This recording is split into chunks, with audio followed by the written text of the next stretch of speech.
এই পৃথিবীতে যার যোগ্যতা যত কম তার খোঁচা দেওয়ার ক্ষমতা তত বেশি। কেন বললাম কথাটা সবটাই শেয়ার করব এই ভিডিওর মাধ্যমে। তো চলো তার আগে নিজের পরিচয়টা দিয়ে নিই। শুভ সকাল সবাইকে, আশা করছি সবাই খুব ভালো আছো। আজকের আরও একটি নতুন ব্লগে তোমাদের সবাইকে স্বাগত। আজ হলো সোমবার আর এখন ঘড়ির কাঁটায় বেলা বাজে সকাল 6টা, আর 6টা থেকেই আমি আজকের ব্লগটা শুরু করে দিয়েছি। তো দেখো রেডি হয়ে কিন্তু বেরিয়ে পড়েছি। আসলে আজ মেয়ের পরীক্ষা শুরু, সে কারণে আজ কিন্তু আমি মেয়েকে স্কুলে নিয়ে যাচ্ছি। তো মেয়েকে স্কুলে পৌঁছে দিয়ে একদম সোজা চলে এলাম বাড়িতে। সে সকালবেলায় বাসি কাজকর্ম সব তো কমপ্লিট করে নিয়েছি। যেহেতু তাড়াহুড়োর মধ্যে কাজগুলো কমপ্লিট করেছি, সে কারণেই কোনো কিছুই আর তোমাদের সঙ্গে শেয়ার করা হয়নি। তারপর রেডি হয়ে যখন বেরোলাম তখন থেকেই কিন্তু ব্লগটা শুরু করলাম। এত সকালে যেহেতু বেরিয়েছি তাই সকাল সকাল আর চা খাওয়া হয়নি। তারপর বাড়িতে এসে চাটা করে সবাইকে চা দিলাম। আর চা খাওয়ার জন্য আজ কিন্তু চিড়ে ভাজা করেছিলাম। তো যাই হোক, চাটা খাওয়া কমপ্লিট, ঘড়ির কাঁটায় বাজে 10টা করে। আর এইদিকে দেখো সকালের দিকটা আকাশটা বেশ ভালোই ছিল।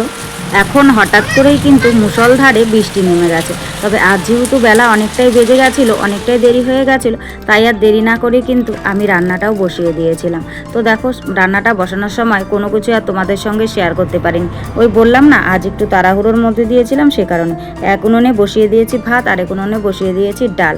আর ওইদিকে কর্তামশাই নিয়ে এসেছে একটুখানি কাতল মাছ। আসলে কি বলতো, মেয়ে তো অন্যান্য মাছ খেতে পারে না, আর অন্যান্য মাছ আনলে ও সাধারণত খায়ও না। সে কারণে আমি বলেছিলাম যে একটুখানি বড় মাছ আনতে, যেন ও খেতে পারে। আসলে বাচ্চারা না খেলে পরে না ভালো লাগে না। সে কারণেই কিন্তু কর্তামশাই আজ কাতল মাছ নিয়ে এসেছে। তো যাই হোক, ভাত ডাল আমার হয়ে গেছে, এখন মাছের ঝোলটা করব। তো মাছগুলোকে আগে কিন্তু ভেজে নিচ্ছি। আর মাছ ভাজা হয়ে গেলে একটুখানি মাছ ভাজা নামিয়ে রাখবো, কারণ সেই মাছ ভাজাটুকু দিয়ে মেয়েকে কিন্তু সকালের খাবারটা আমি খাওয়াবো। সকালে সাধারণত ও ডাল ভাত খায় বেশিরভাগই, তো আজকে ভাবছি একটুখানি মাছ ভাজাও খাওয়াবো। আসলে ও তো মাছ মাংস এগুলো তেমন একটা খায় না, তেমন একটা বলছি কেন, খায় না বললেই চলে।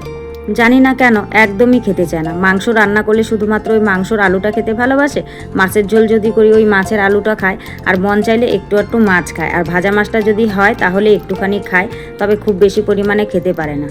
আমি তো জানতাম বাচ্চারা সাধারণত এটা সেটা খেতে ভালোবাসে, কিন্তু আমার বাচ্চার ক্ষেত্রে আমি দেখলাম একদমই আলাদা। খাবার দাবারের প্রতি ওর অনেক রকম রেস্ট্রিকশন, জানো তো, এটা খাবে না সেটা খাবে না, খাবার দাবার নিয়ে খুব ঝামেলা পোহাতে হয়। তবে কিছু করার নেই, বাচ্চা তবুও তো খাওয়াতে হবে। তো যাই হোক, তোমাদের সঙ্গে কথা বলতে বলতে আমার কিন্তু মাছের ঝোল প্রায় হয়েই এসেছে। মাছটা দিয়ে দিলাম, এখন জাল টাল হয়ে এলে কিন্তু তরকারিটা নামিয়ে নেব। রান্না বান্না সব কমপ্লিট করে নিয়েছি। এদিকে দেখো জল কিন্তু এসে গেছে। তবে জানো তো আজকে কিন্তু জলটাও অনেকটাই দেরি করে দিয়েছে। জানি না কেন, অন্যান্য দিন তো আরও একটু তাড়াতাড়ি দেয়, তো আরও তাড়াতাড়ি দিলে পরে আজকে কিন্তু জল একদমই ধরতে পারতাম না। যেহেতু জলটাও আজকে অনেক দেরি করে দিয়েছে, সে কারণে খুব সুন্দরভাবে কিন্তু আমি জলটাও ধরতে পেরেছি। কারণ ওই সব কিছু প্রথম কাজ যদি দেরি হয় না, তাহলে সব কিছুই কিন্তু দেরি করে হয়। যেহেতু মেয়ের স্কুলে গেছিলাম, সে কারণেই কিন্তু অনেকটা সময় আমার ওখানে পেরিয়ে গেছে, তাই কিন্তু আমার সকল কাজকর্মগুলো করতে অনেকটাই সময় লেগেছিল।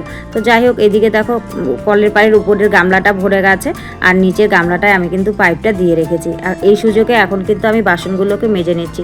রান্নাবান্নার পর যে বাসনগুলো বেরিয়েছে সব বাসনগুলো এখন সুন্দর করে মেজে নিচ্ছি। এই বাসনগুলোও না আজকে জানো তো মাজা হয়নি। এখন আবার দেখো কিছুক্ষণ বৃষ্টি হয়ে যাওয়ার পর এখন কিন্তু আবার খুব সুন্দর একটুখানি রোদ উঠেছে।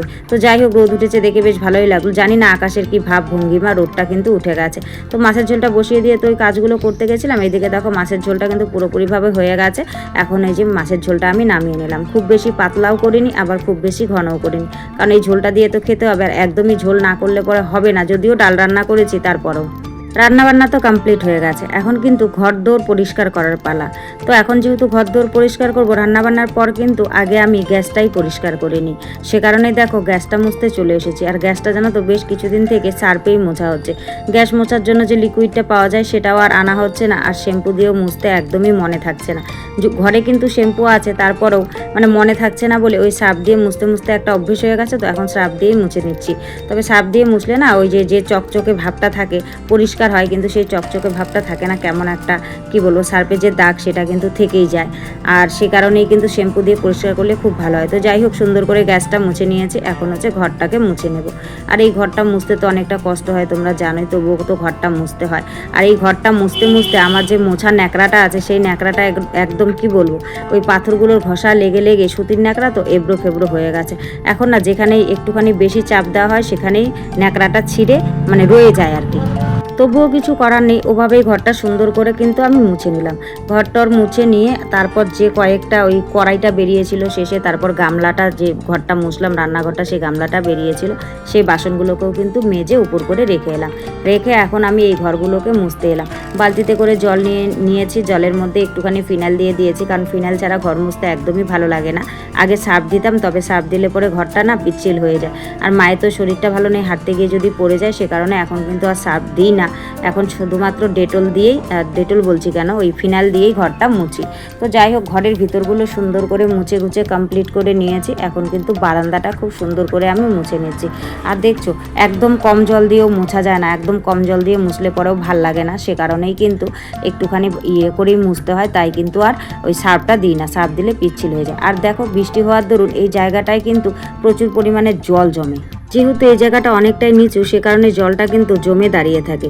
তো তাই ঘর দুয়ার যেহেতু মোছা হয়ে গেছে, তাই ভাবছি যে এই জায়গাটা ঝাড়ু দিয়ে সুন্দর করে কেচে দিই, তাহলে জলটা খুব তাড়াতাড়ি শুকিয়ে যাবে। আর না হলে জলটা কিন্তু জমেই থাকবে। সে কারণে ঝাড়ু দিয়ে সুন্দর করে এই জায়গাটা কেচে দিলাম। আর দেখো, কেচে দেওয়ার পর ওই জায়গাটা থেকে কত পরিমাণ ধুলো বেরিয়েছে। সেই ধুলোগুলো এই পাকাটার উপর দিয়ে দিলাম, কারণ এই পাকাটাকে তো আমাকে ধুতে হবে, সে কারণেই কিন্তু এই পাকাটার উপর দিয়ে দিলাম। এরপর কিন্তু এই পাকাটাও সুন্দর করে আমি জল দিয়ে ধুয়ে নিচ্ছি। বৃষ্টির দিনগুলো না সাধারণত ওভাবে মুছি না, এই জল দিয়ে কেচে দিই আর কি, জল দিয়ে ঝাড়ু দিয়ে কেচে দিই, তাড়াতাড়িও হয়। আর মানে কেচে দিতে বেশ অনেকটা সুবিধেই হয়। যদি আমি ওই ঘর মোছার মতো করে মুছি না, তাহলে সময়ও অনেকটা যায়, আর কোনো লাভ হয় না, সে কারণেই আর ওভাবে মুছি না। তো যাই হোক, মোছা গোছা সব কমপ্লিট করে নিয়েছি। আর এখন তো স্নান ধান করার পালা। তবে কিন্তু আজ সকালবেলাতেও একবার গা ধুয়েছিলাম, যখন স্কুলে গেছিলাম তখন কিন্তু গা ধুয়েই রেডি হয়ে আমি স্কুলে গেছি। সাধারণত কোথাও যাওয়ার আগে আমি কিন্তু বাসি গায়ে যাই না, অন্ততপক্ষে গলা থেকে হলেও গায়ের মধ্যে একটুখানি জল ঢেলে বেরোই। তো সে কারণেই কিন্তু এখন আমি ফুলগুলোকে সুন্দর করে তুলে নিচ্ছি। আর ভাবছি যে স্নান করার পর আবার গাছের থেকে ফুল তুলতে গেলে মানে গায়েটায় জল টল ছিটে ছিটে পড়বে, আর গাছ থেকে না ফুলগুলো পাততে গেলে ওই আগেকার বাসি ফুলগুলো পচে থাকে, সেগুলোও পড়ে, তারপর গাছ থেকে পাতা পড়ে। সে কারণেই কিন্তু ফুল তোলার কাজটা আজকে আমি আগেই সেরে নিয়েছি। আর সব থেকে বড় কথা, যেহেতু বেলা এখন অনেকটাই গড়িয়ে গেছে, তাই ভাবছি স্নান করার পর আর এগুলো ফুল টুল কোনো কিছুই তুলবো না। সে কারণেই কিন্তু ফুল তোলার কাজটা আমি আগেই সেরে নিচ্ছি। আর এদিকে দেখো, সাদা ফুল সামনে আর ফোটে না, পিছন দিকটাই ফোটে, সাদা ফুলগুলো পাততে অনেকটাই কষ্ট হয়। আর বেলা যেহেতু অনেকটাই হয়ে গেছে, সে কারণে ভাবছি উঠোনটাকেও আর ফেলে রাখবো না, উঠোনটাকেও একবারে ঝাড় দিয়ে দিই, তাহলে বিকেলে আর ঝাড় দিতে হবে না। তা না হলে প্রতিদিনই তো বিকেলবেলায় সাধারণত উঠোন ঝাড় দিই, সে কারণে কিন্তু উঠোনটাকে এখন ঝাড় দিয়ে নিচ্ছি। তো চলো সেই কথাটা বলি, কেন বললাম ওই কথাটা যে খোঁচা দেওয়ার ক্ষমতা তত বেশি। আসলে কি বলো তো, মানে কোনো কিছু ভালো কাজ করতে গেলে মানুষ এটা সহ্য করতে পারে না, তখন তাকে উস্কিয়ে দেয়। তো আমাকে বলে কোনো কিছু করতে পারে না, সে কারণে কিন্তু আমার শাশুড়ি মাকে খোঁচা দেয়। মানে কি বলবো, এই যে ভিডিও করা নিয়ে অনেক কিছু আমার শাশুড়ি মাকে বলছে। তো আগে শাশুড়ি মা বুঝতো না, তাই কিন্তু ওদের তালে তালে তাল মেলাতো। আসলে কি বলতো, ওদের তো ভিডিও করার মতন কোনো যোগ্যতা নেই, সে কারণেই কিন্তু ওরা মানে খোঁচা দেয়। যখন আমাকে পারে না, তখন দুর্বল জায়গায় আঘাত করে। আসলে এটা কিন্তু মানুষের স্বভাব। তো আমিও বলে কিছু করতে পারবো না, যার খোঁচা দেওয়ার ক্ষমতা স্বভাব আছে, সে খোঁচা দেবেই। তো যাই হোক, তার মতো সে খোঁচা দিতে থাক, আর আমার মতো আমি এভাবেই ভিডিও করে যাব। তো জানি না কতদূর কি করতে পারবো, তবে হ্যাঁ, তোমরা যদি আমাকে সাপোর্ট করো তাহলে অবশ্যই কিন্তু আমি এগিয়ে যেতে পারবো। তো চলো, আজকের মতো এই পর্যন্তই, দেখা হচ্ছে পরে।